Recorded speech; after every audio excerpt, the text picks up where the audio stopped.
Eu não nego que gostaria de ter ocupado essa mesma tribuna, principalmente nesses últimos dias, para debater temas de interesse da Federação. O mundo passa por uma crise, direta ou indiretamente, nos atinge, da qual nós não estamos imunes.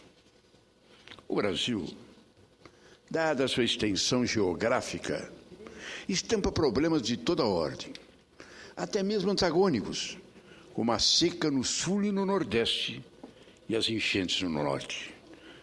A educação está a merecer uma profunda reflexão, e a prova dessa preocupação são as greves em todos os níveis, que se estendem por diversas unidades da Federação. Entretanto, o assunto que tem ocupado corações e mentes do Congresso Nacional, no Senado da República, é o novo caso nas entranhas da nossa admiração envolvendo uma crise na formação da sociedade. Aliás, eu minto. Nesse caso, a rigor, não tem nada de novo. As proezas do senhor Cachoeira vêm de longe. E se fossem tomadas as devidas providências lá distante do tempo, quando ele se autografou naquela conversa com o senhor Valdomiro Diniz, se o presidente naquela altura tivesse tomado a posição que deveria ter tomado, talvez nós estivéssemos hoje aqui, o nosso tempo com outros assuntos mais palpitantes, e provavelmente essa crise não teria chegado ao ponto que chegou. Mas o concreto é que o fato do dia é o senhor Cachoeira e as corredeiras e lagos de corrupção que ele formou, com o dinheiro que falta para que possamos, aí sim, resolver os nossos principais problemas que deveriam ser discutidos aqui, desta tribuna, não fosse essa mesma corrupção e principalmente a impunidade geradora de tantos casos de desvio de conduta, impunidade esta que vem acompanhando o nosso país através da sua história. Na última fase da semana e ao longo desta, outros fatos sacudiram o país. E principalmente sacudiram o mundo político, com repercussões ainda não totalmente calculadas, e que envolve atores importantes de nosso palco político institucional. Fatos que podem ir além dos que já reconhecidos arranhões na liturgia de cargos importantes da República. Daí a minha volta a essa tribuna. Daí a minha reiteração em um assunto que tem que ser aprofundado. Quem sabe, para que de uma vez por todas possamos buscar alternativas para que as águas límpidas de nossa democracia surjam e sigam o curso normal e desejado. As ações delituosas do senhor Cachoeira, levadas agora a público a partir de uma operação policial, devem enseja a instalação de uma comissão parlamentar de inquérito para investigar o relacionamento entre o crime organizado e o mundo político, notadamente os vínculos e a penetração da atividade delinquencial nos assuntos próprios da administração pública. O que se constata, à medida que mais fatos vêm à tona, é que a própria estrutura do Estado está extinguida e que as instituições republicanas fundamentais foram afetadas e tão reiterados casos de corrupção que foram aparecendo. Em si, um fato de malfeitores, criminosos e bandidos de toda ordem tentaram e por vezes conseguiram estender seus tentáculos para dentro da burocracia estatal. É algo grave, mas do qual se tem vários precedentes na história contemporânea. Basta que lembramos a Chicago dos anos 30 do século passado. A situação assumiu descontrole de tamanha proporção que o Estado Federal se viu compelido a intervir para cortar o mal pela raiz. Quando chegaram a criar uma força-tarefa de repressão especificamente para esse fim. Não fora isso, teria sido impossível extirpar o câncaro, já que todas as instituições estaduais naquela época haviam sido alcançadas pela metástase da corrupção. A única forma de colocar na cadeia os responsáveis por crimes maiores foi processá-los por um delito tributário federal, violação da lei do imposto de renda, e assim transferir o julgamento para uma instância que não havia ainda sido contaminada. E é agindo dessa forma firme, dentro da lei, com objetividade e respaldo da opinião pública, que se mantém a confiança nas instituições e se preserva a democracia. Os episódios envolvendo o senhor Cachoeira começam com inquérito para apurar atividades do jogo ilícito, o que causa espécie a qualquer pessoa, e certamente terá despertado, no mínimo, a curiosidade dos investigadores. Reitero, aquela gravação a cores, e tantas vezes repetida, em que o principal suspeito é alvo dessa operação policial e participa de uma negociação ilícita de corrupção ativa com o senhor Valdomiro Diniz, então ocupando o cargo de primeiro escalão, ao lado do chefe da Casa Civil da época. Então, logo aquelas imagens foram ao ar, em horário nobre, diga-se de passagem, eu cobrei uma profunda investigação dos fatos, com o afastamento imediato daqueles funcionários, e que eles respondessem de imediato pelos seus atos. Fomos ao presidente, ao seu governo. Demita o Valdomiro. Inicie o inquérito contra o Cachoeira, para no seu início de governo mostrar a linha da retidão, da seriedade, da dignidade do seu governo. Nada foi feito. Absolutamente nada foi feito. Pedi a CPI. O presidente nacional e o presidente do Senado não deixaram criar a CPI. Fomos para o Supremo. Ganhamos no Supremo. Mas levou um ano para que pudéssemos ganhar. Um ano depois criamos a CPI. E a CPI mostrou os fatos, mas aí não era mais Cachoeira. Aí era Mensalão e originou tudo isso que estamos vivendo até agora. Não se tem notícia de punição do crime da tentativa de negócios espúrios naquela época. Ao que consta, a tentativa de corrupção ativa rendeu condenação agora, há pouco tempo, para o senhor Valdomiro, pelo menos em primeira instância.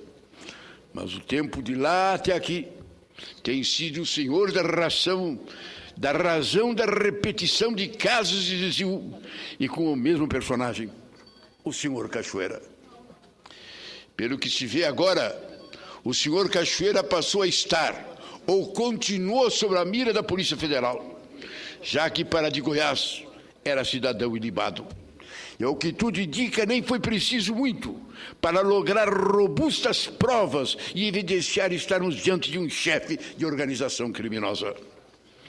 A simples análise da evolução patrimonial do investigado, a partir de empresas de pequeno porte e com atividades secundárias, seria o suficiente para demonstrar que a fortuna amealhada em curto espaço de tempo não poderia advir de atividade ilícita. Ora, qualquer trabalhador brasileiro que cometa um deslize, por menor que seja, em termos de imposto de renda, de pronto é alcançado pelas garras da Receita Federal, Aliás, o nosso aparato institucional em termos de arrecadação é um dos mais sofisticados do planeta. Então, por que figuras como o senhor Cachoeira e tantos outros, alguns deles bastante conhecidos, passam ilesos a tanta sofisticação tecnológica, ainda que ostentem padrões de vida incompatíveis com os seus alegados rendimentos? Porque para esses a receita é míope. Porque para esses a receita não aparece. E milionários com fortuna não se sabe de onde. Não presto conta a quem quer que seja. Neste caso do senhor Cachoeira, as escutas telefônicas autorizadas pela Justiça revelam que o investigado tem tentáculos em vários órgãos públicos, municipais, estaduais e federais.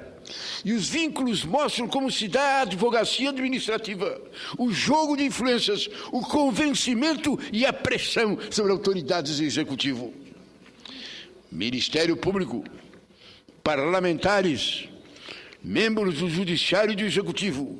Não há área ao setor público que escape à vigilância, controle e pelo menos a tentativa de influência, a dominação da organização de malfeitores.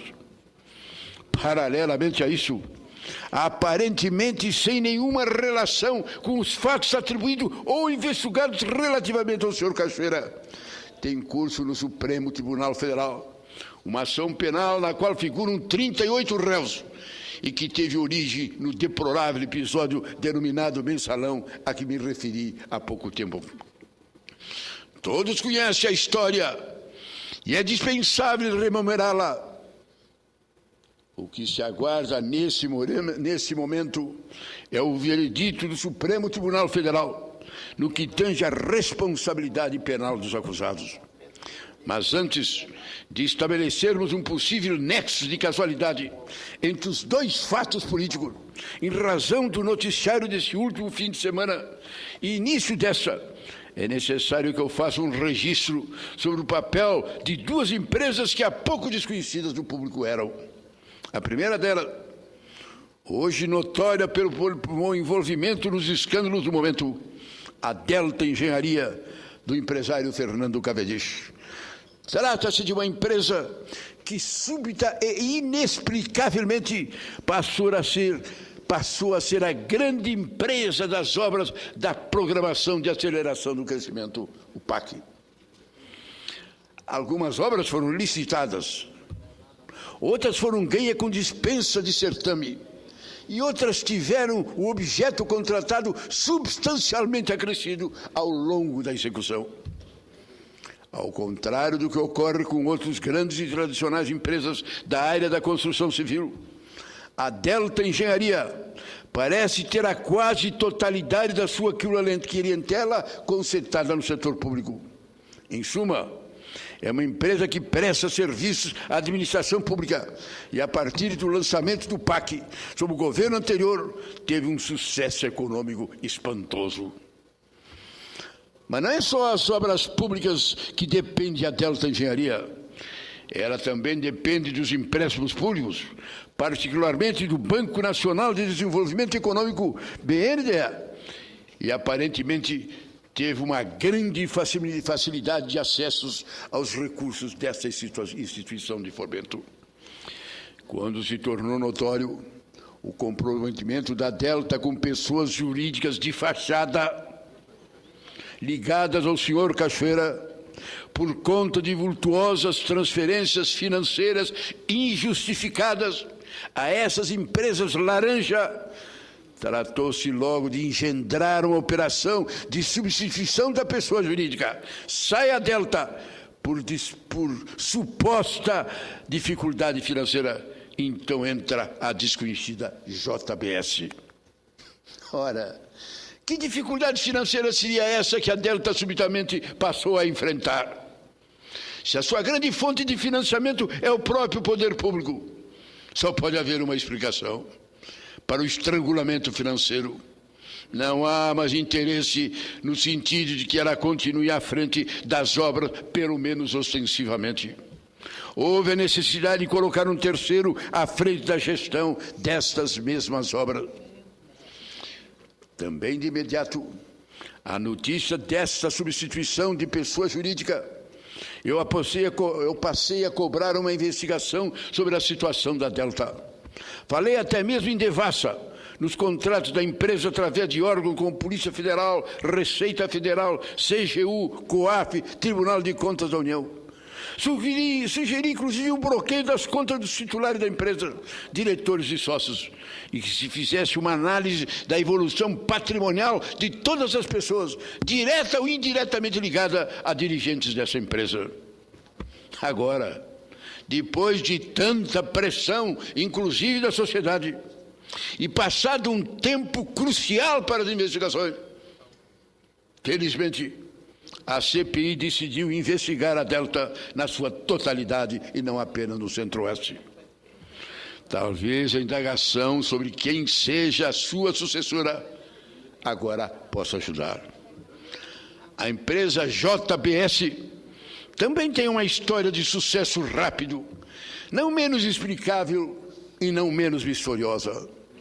Também ligada a vultuosos financiamentos, também junto ao BNDE. O seu ramo, entretanto, é o ramo de carnes. Um grande açougue, de repente, se transforma no maior frigorífico do mundo. Somente se interessa pela construção civil.